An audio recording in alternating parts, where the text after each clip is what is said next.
Bulletin में सबसे पहले बात करेंगे भारत और फ्रांस की मजबूत होती हुई दोस्ती पर, जिसके लिए आज का दिन काफी अहम है। फ्रांस के राष्ट्रपति इमैनुअल मैक्रों 3 दिन के भारत दौरे पर है और वो मुंबई में है। यहां प्रधानमंत्री नरेंद्र मोदी के साथ उनकी द्विपक्षीय मुलाकात है। और आपको बता दें, मैक्रों के दौरे के दौरान दोनों देशों के बीच करीब 3.25 लाख करोड़ रुपए की डिफेंस डील होने की उम्मीद है। डिटेल्स ले लेते हैं इस खबर पर। हमारे साथ अब सीधा लाइव जुड़ रहे हैं वरिष्ठ सहयोगी लक्ष्मण रॉय। लक्ष्मण जी, सबसे पहले आपसे जानना चाहेंगे कि आज भारत और फ्रांस के बीच में डिफेंस सेक्टर में एक पावरफुल डील होने की उम्मीद है, क्या डिटेल्स हैं आपके पास? देखिए, अभी जब मैं आपसे बात कर रहा हूं तो उसी दौरान अभी प्रधानमंत्री मोदी और फ्रांस के राष्ट्रपति के बीच में यहां पे बैठक चल रही है मुंबई के लोक भवन में।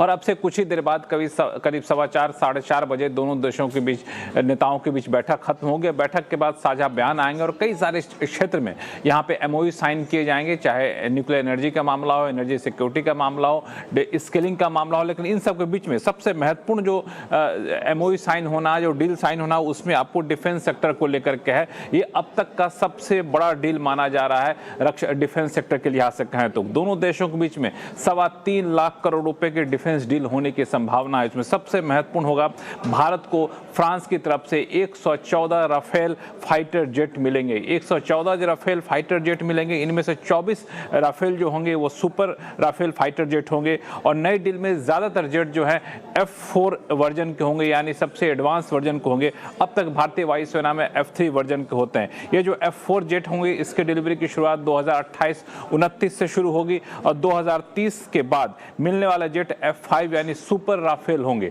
और सबसे महत्वपूर्ण बात, जो 114 राफेल की डील होने जा रही है, उसमें से 96 राफेल फाइटर जेट भारत में बनेंगे। जो बाकी का 18 हैं वो तो शुरू में फ्रांस से जैसे बने बनाए स्थिति में यहाँ पे आ जाएंगे, लेकिन बाकी जो है 96 राफेल फाइटर जो है वो भारत में बनेंगे। उसमें 60% से ज्यादा जो कंपोनेंट लगेंगे वो स्वदेशी कंपोनेंट होंगे। तो रक्षा क्षेत्र में आत्मनिर्भरता की तरफ भी इसे एक बड़ा कदम माना जा रहा है। इतना ही नहीं, जो राफेल जेट का निर्माण है मेक इन इंडिया प्रोग्राम के तहत किया जा रहा है। और इसके अलावा आप देखेंगे तो आगे चलकर बेंगलुरु में भी एक इवेंट होना है जो भी काफी महत्वपूर्ण माना जा रहा है।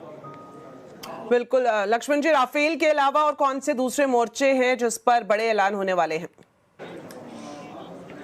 देखिए, यहाँ जो बैठक फ्रांस के राष्ट्रपति के साथ अभी बैठक मुंबई में चल रही है, इससे भी शाम में एक महत्वपूर्ण इंडिया फ्रांस डिफेंस डायलॉग होने जा रहा है। वो डायलॉग बेंगलुरु में हो रहा है, वो भी काफ़ी महत्वपूर्ण है डिफेंस सेक्टर को लेकर के। यहाँ पर खासतौर से भारत इलेक्ट्रिकल्स लिमिटेड यानी BEL फ्रांस की सेफ्रॉन जो कंपनी है, उसके बीच हैमर मिसाइल बनाने के लिए एक ज्वाइंट वेंचर का ऐलान हो सकता है। ज्वाइंट वेंचर BEL और फ्रांस की सेफ्रॉन दोनों कंपनियां 50-50 के ज्वाइंट वेंचर बनाएंगी और इसके जरिए यहाँ पे हैमर मिसाइल जो दरअसल राफेल में लगता है, वहाँ के लिए उसको बनाया जाएगा। और ये हवा से जमीन पर मार करने वाली मिसाइल होगी। और इसमें जो है, ये बता दूं कि इसकी सबसे खास बात यह है कि जितने भी राफेल होंगे उसमें ये हैमर मिसाइल लगाया जाएगा। नेवी को अभी 26 राफेल के सौदे हुए थे, तय हुआ था नेवी को दिए जाएंगे, उसमें भी हैमर मिसाइल लगाया जाएगा।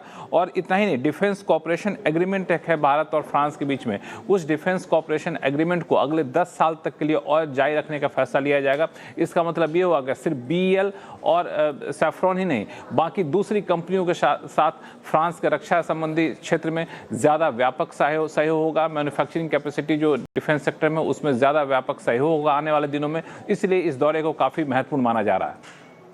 जी लक्ष्मण जी, आप हमारे साथ बने रहें, आपके पास वापस लौटेंगे एक दूसरी बड़ी खबर के लिए। और जिस तरह से लक्ष्मण जी बता रहे थे कि बैठक शुरू हो चुकी है और आज का दिन काफी अहम है, भारत और फ्रांस की दोस्ती और भी ज्यादा मजबूत होती हुई दिखाई देगी जो बड़े करार होंगे उसके बाद।